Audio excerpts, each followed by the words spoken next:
Hello and welcome to Backyard Ben's first ever GoPro school. We have been using GoPros for a long time.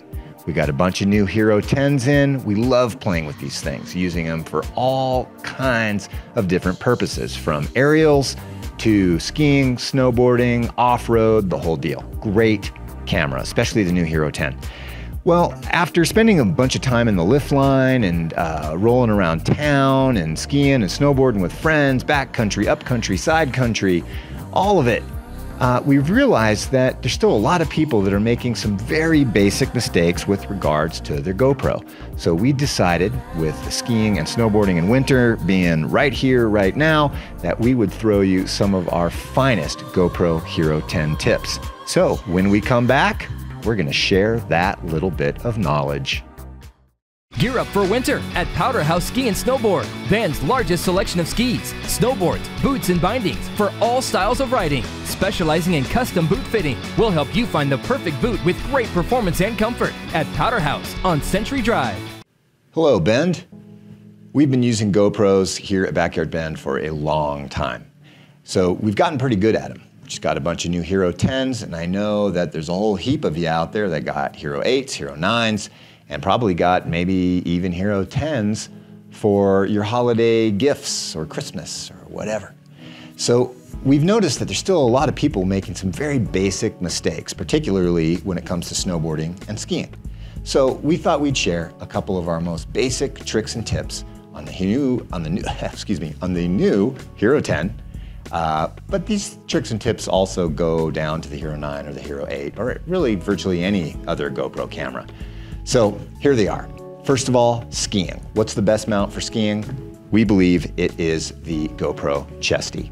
Not only that, but the GoPro Chesty gives you an incredibly immersive POV. It's easy to put on, and it also works great for mountain biking. Now, there are a couple critical things that you need to do in our mind. One is don't put the Chesty on over your jacket.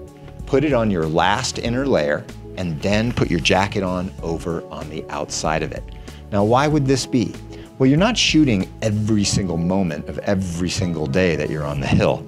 And keeping the camera warm is critical because cold cameras always shut down and the batteries go.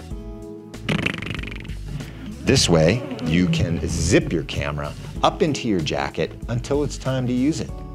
Then you also don't have a big strappy tight thing over the outside of your fit, making you look kind of corny and kooky. So, camera underneath your jacket, in the Chesty, ready for use. Okay. Secondly, or thirdly, or fourthly, hang the camera upside down. By hanging the camera upside down in the Chesty, it gives you some angulation opportunities, but then when it's time to shred, you can tuck your jacket up underneath the camera with your zipper, fold the camera flat against your chest, and then use Velcro and whatever else, so your neck toque, to kind of cover up this area while you're getting your shot. In case there's like a lot of powder. But you'd be surprised. You can kind of tuck your business up here and it's all fine. Then when you're done shooting your shot, you just unzip the jacket, pull the camera back inside.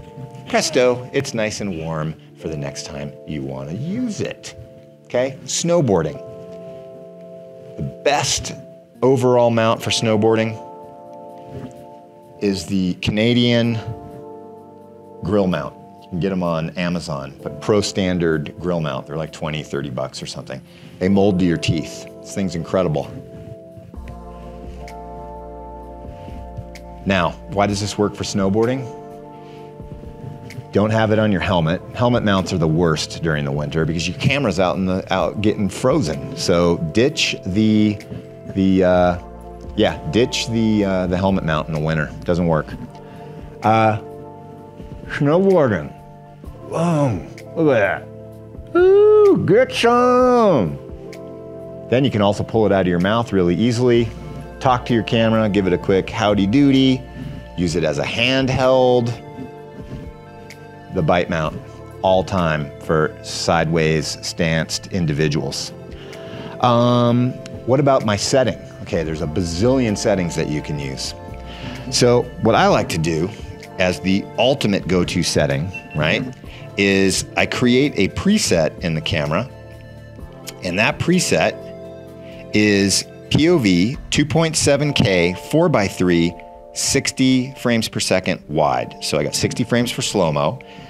I'm not going as big as 4K and 5K because I'm not making a movie for George Lucas, but yet I want my image to be big and usable, but I also need to be able to move it around quickly if I'm going to be doing sharing on social media.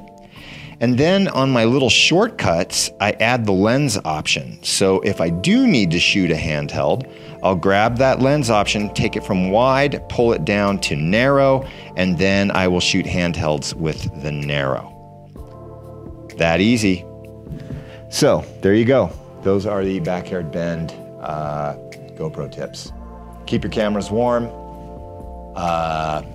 Extra batteries, I carry a couple. Also, you can get these cool GoPro like rubber sleeves from GoPro.com, and these help insulate the cameras as well in cold weather, particularly if you're like a snowmobiler or something.